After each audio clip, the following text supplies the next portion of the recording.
سر یہ آپ قرآن مجید میں کئی سو آیات میں صحابہ رضی اللہ تعالیٰ مجمعین کی قربانی کی، ان کے اخلاص کی، اور رسول اللہ صلی اللہ علیہ وسلم کے ساتھ ان کے محبت کی، دین اسلام پر پختگی کی بڑی تعریف کی ہے اللہ رب العزت نے، اور جو سب سے بڑا انعام اپنی رضا کا وہ بھی عطا کر دیا۔ لیکن آپ کی تحریرات میں صحابہ کے متعلق بڑی ایک توہین آمیز گفتگو ملتی ہے، جو جن صحابہ سے، بلکہ یعنی یہ جو سزائیں جاری ہوئیں صحابہ پر مختلف قسم کی، یہ تو اس لیے جاری کی گئیں کہ تاکہ امت کے سامنے ایک نمونہ موجود ہو جائے۔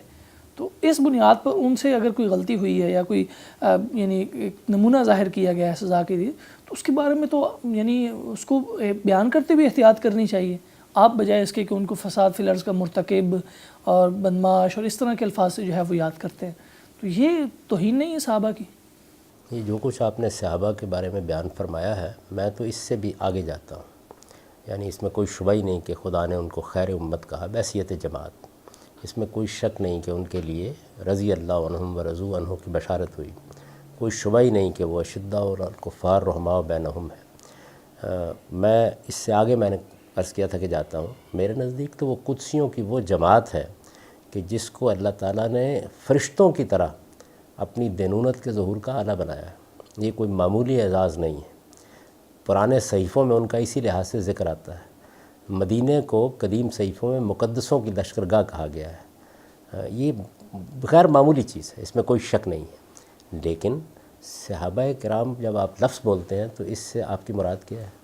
ایک محدثین کی تعریف ہے، محدثین کو حدیث لینی تھی، انہوں نے یہ تعریف کی کہ ہر وہ شخص صحابی ہے جو حالت ایمان میں رسالت مآب صلی اللہ علیہ وسلم کو دیکھتا ہے۔ یہ اہل علم کی تعریف نہیں ہے۔ آپ پڑھیے، یعنی حدیث کی جو کتاب جس کے بارے میں کہا جاتا ہے کہ کل عیال علیہ، وہ کفایہ ہے، یعنی اس سے فن حدیث شروع ہوا ہے۔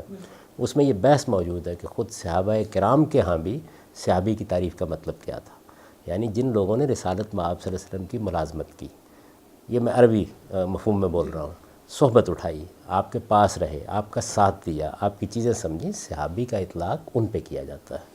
یعنی رسالت مآب صلی اللہ علیہ وسلم پر ایمان لانے والوں میں تو عبداللہ بن ابی بھی موجود ہے، تو ان کو بھی آپ رضی اللہ عنہم کہیں گے، اور یہ کہیں گے کہ وہ بھی ان ساری بشارتوں کا مصداق ہے۔ رسالت مآب صلی اللہ علیہ وسلم نے ان کے بارے میں کوئی کارروائی نہیں کی۔ آپ جانتے ہیں کہ ان کی تدفین ایک مسلمان کی حیثیت سے ہوئی ہے، بلکہ چادر دی اپنی۔ یہ سارے کے سارے چیزیں موجود ہیں۔ قرآن مجید میں ضعفائے مومنین کا بھی ذکر ہے، اس میں منافقین کا بھی ذکر ہے، جو ایمان ہی کے ساتھ دنیا کے لحاظ سے رہے، لیکن قرآن نے ان کو مومن بھی ماننے سے انکار کر دیا۔ تو اس وجہ سے جو جلیل القدر صحابہ ہیں ان کے بارے میں تصور بھی نہیں کر سکتا کہ ایسی بات کروں کوئی۔ ہر شخص کو آپ اس عظیم منصب پر فائز کر دیتے ہیں کہ اس لیے کہ وہ رسالت مآب صلی اللہ علیہ وسلم پر ایمان لایا ہوا تھا۔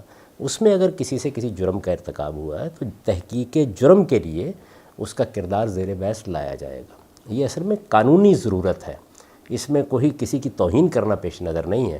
آپ جب سزا دیتے ہیں تو آپ کو متعین طور پر بتانا پڑتا ہے۔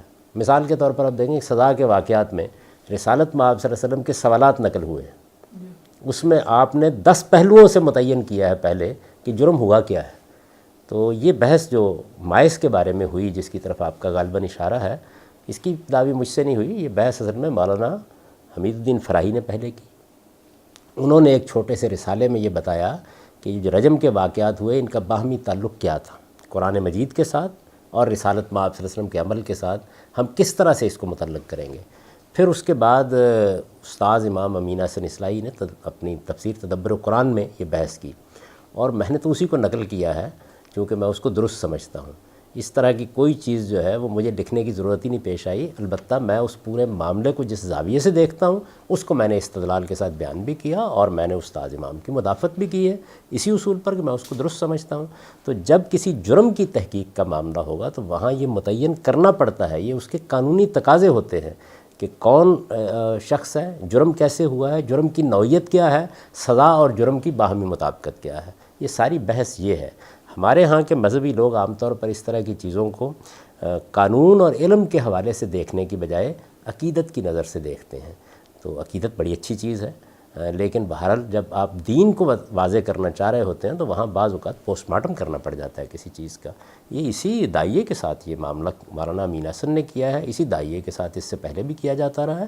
اس کو اس پر محمول نہیں کرنا چاہیے. نہیں تو آپ کیسے ڈیسائیڈ کریں گے کہ جی یہ صحابہ تو وہ ہیں کہ جن کی حضور صلی اللہ علیہ وسلم کے ساتھ زیادہ ملازمت رہی, زیادہ صحبت رہی, اور یہ ہیں جن کی کم رہی ہے, یہ ہیں جو زیادہ متقی ہیں, ضعیف یعنی اعلیٰ ایمان والے ہیں, اور یہی ہیں جو ضعیف مسلمان ہیں. رسالت میں آپ صلی اللہ علیہ وسلم کے صحابہ بالکل متعین ہیں. یعنی اگر آپ پرانے علم کا مطالعہ کریں تو اس میں آپ کو ان کی پوری فہرستیں مل جاتی ہیں. محدثین نے جب کام کیا, آپ کے علم میں ہے کہ ہمارے ہاں صحابہ کرام پر الگ سے کتابیں موجود ہیں, طبقات کی کتابیں ہیں, ان میں یہ سب متعین کر دیا گیا ہے. کس نے رسول اللہ صلی اللہ علیہ وسلم کی ملازمت کی ہے, کس نے حضور کی صحبت اٹھائی ہے, کون آپ کے پاس رہا ہے, کس نے آپ کا ساتھ دیا ہے. اس میں بلکہ کیٹیگرائز کر دیا گیا ہے کون بدر میں آپ کے ساتھ تھے, کون احد میں آپ کے ساتھ تھے, کنہوں نے ہجرت میں آپ کے ساتھ دیا ہے. تو یہ ساری چیزیں بالکل متعین ہیں. اور اہل علم یہ کام اس سے پہلے بھی کرتے رہے. میں نے آپ سے عرض کیا ہے کہ کفایہ میں یہ پوری بحث موجود ہے کہ ہم صحابی کیا محدثین کے طریقے پر قرار دیں گے یا رسالت میں آپ صلی اللہ علیہ وسلم کی صحبت اٹھانے والوں کو. خود حضور نے مختلف موقعوں کے اوپر, اور یہ روایتیں انہوں نے نقل کی ہیں, یہ کہا کہ میرے صحابہ کے بارے میں, یعنی اپنے اوپر ایمان لانے والے لوگوں کو مخاطب کر کے جو سامنے بیٹھے ہوئے ہیں, میرے صحابہ کے بارے میں محتاط رہنا. یعنی یہ اصحابی کن نجوم, یہ جو روایت ہے اس میں بھی گویا اپنے ایمان لانے والوں کو کہا ہے کہ یہ جو میرے پاس بیٹھنے والے ہیں, یہ ابو بکر ہے, یہ عمر ہے, یہ عثمان ہے, یہ علی ہے, یہ ستاروں کی طرح ہے. تو یہ صحابہ کرام کے بارے میں یہ کوئی ایسی چیز نہیں ہے. ہاں کسی جگہ اس کی تعین میں کوئی علمی اختلاف ہو سکتا ہے. بھائی میں دلائل کے ساتھ بات بیان کر دوں گا, آپ اس کی نفی کر دیں گے. علم کی دنیا کے بارے میں یہ حساسیت ٹھیک نہیں ہے. لیکن یہ کام کوئی ایسا نہیں ہے کہ میں نے پہلی بار کیا ہے, یہ اس سے پہلے تمام اہل علم کرتے رہے. باقاعدہ طبقات کی کتابوں میں ان کے درجے متعین کیے جاتے ہیں, جگہ متعین کی جاتی ہے, ان کی پوری تاریخ بیان کی جاتی ہے, اور پھر ان کی فہرست میں بعض اوقات مجہول نام آ جاتے ہیں. ایک آدمی ان کو صحابی کی حیثیت سے قبول کر لیتا ہے, دوسرا نہیں قبول کرتا. یہ ساری بحثیں آپ کے علم کی تاریخ میں موجود ہیں. حضرت عیسیٰ علیہ السلام کی وفات کے بارے میں آپ کا موقف بھی ساری امت سے جدا ہے, یعنی بلکہ کسی حد تک تو ایسا لگتا ہے کہ جیسے آپ قرآن مجید سے بھی اختلاف کر رہے ہیں. یعنی قرآن مجید تو یہ کہتا ہے کہ بل رفع اللہ, اللہ تعالیٰ نے ان کو آسمان پر اٹھا لیا. آپ کہتے ہیں نہیں, روح بھی قبض کی ہے اور اس کے ساتھ پھر جسم. یعنی یہ تو کوئی لاجک کی بات بھی نہیں آتی کہ یعنی پہلے بھی آپ یہ بیان کرتے ہیں کہ ان کی لاش کی بے حرمتی نہ ہو. حالانکہ پہلے جو انبیاء قتل ہوئے ہیں ان کو آروں سے چیرا گیا, ان کو اور سزائیں دی گئیں, تو وہ بھی بے حرمتی ہوئی تھی. تو کیا خصوصیت تھی کہ حضرت عیسیٰ علیہ السلام کو آسمانوں پر اٹھا لیا گیا؟ تو کوئی وجہ تھی نا, اور وہ وجہ قرآن مجید کے مطالعے سے اندازہ ہوتا ہے کہ وہ زندہ تھے, وہ ان کو اس لیے اٹھا لیا گیا. پھر آپ یہ کہتے ہیں کہ ان کے واپس آنے کا کوئی تصور نہیں, حالانکہ متواتر روایات موجود ہیں کہ جن میں یہ کہا گیا ہے کہ حضرت عیسیٰ علیہ السلام دوبارہ آئیں گے, اور سارا وہ پس منظر واضح کیا گیا ہے کہ کب آئیں گے اور کیا صورتحال ہوگی. تو یہ بھی آپ کی حدیث کی بھی مخالفت نظر آتی ہے اور قرآن مجید کی بھی مخالفت نظر آتی ہے. یہ ذرا تفصیل طلب مسئلہ ہے اور مجھے شاید کچھ توضیح کرنی پڑے گی اس کی. ایک تو یہ چیز کہ میں اس میں بالکل ہی منفرد ہوں, ایسا بھی نہیں ہے. اس سے پہلے بھی اکا دکا اہل علم یہ بات کہتے رہے ہیں. خود ہمارے ہاں علامہ اقبال نے بڑی وضاحت کے ساتھ اس کو بیان کی ہے, بلکہ بہت اذعان کے ساتھ اور اصرار کے ساتھ بیان کی ہے. مولانا عبید اللہ سندھی نے بیان کیا ہے, اور بعض لوگ بھی بیان کرتے رہے ہیں. تاہم اگر فرض کر لیجیے پہلی باری یہ بات کہی جا رہی ہو, دیکھنا چاہیے دلیل کیا ہے اس کی. میرے نزدیک قرآن مجید نے ان کے معاملے میں پوری تدریج کے ساتھ ایک ایک مرحلے کو بیان کر دیا. زبان کا سادہ اصول یہ ہے کہ اگر ایک بات ایک جگہ اجمال میں کہی گئی ہے اور دوسری جگہ اس کی تفصیل ہے, تو تفصیل کو اجمال کی روشنی میں نہیں سمجھا جائے گا, اجمال کو تفصیل کی روشنی میں سمجھا جائے گا. یہ ایک مسلمہ اصول ہے. بل رفع اللہ علیہ اجمال ہے, تفصیل کیا ہے, وہ جو سورہ آل عمران میں ہے, انی متوفق ورافعک الیہ ومطہرک من الذین کفروا وجاعل الذین اتبعوک فوق الذین کفروا الی یوم القیامہ. اس میں آپ یہ دیکھ لیجئے کیا بیان کیا گیا ہے. انی متوفق, میں تجھے وفات دوں گا. جو وفات کے معنی ہوتے ہیں وہی میں نے بیان کر دی ہیں. معروف معنی بلسان عربی مبین, کوئی اپنی طرف سے کوئی تعویل بھی نہیں کی. انی متوفق یعنی اس میں جو لوگ مجھ پر تنقید کر رہے ہیں وہ تعویلات کر رہے ہیں. میں تو صریح لفظ جیسے بیان ہوا ہے ویسے ہی ترجمہ کر رہا ہوں. انی متوفق, میں تجھے وفات دوں گا. ورافعک الیہ, وفات کا ترجمہ تو قرآن مجید کی بعض آیات میں وفات نہیں ہے, موت نہیں ہوا. کرینہ چاہیے ہوتا ہے. اس کی وجہ یہ ہے کہ جو لفظ بھی اپنے مجازی مفہوم میں معروف ہو جائے. جیسے مثلا اردو زبان کا لفظ ہے انتقال. اب جب میں بولتا ہوں کہ میرے والد صاحب کا انتقال ہو گیا تو اس میں انتقال ان کا لاہور سے ملتان ہو گیا ہے, اس کے لیے کرینہ چاہیے ہوتا ہے. تو جہاں کرینہ ہوگا وہاں ظاہر ہے کہ لفظ اپنے معنی سے ہٹ جائے گا. لیکن جب کرینہ نہیں ہوگا کوئی, کرینہ باہر سے نہیں آتا, اس کو کلام کے اندر سے ہونا چاہیے, تو وہاں اس کو صریح معنی میں لیا جائے گا.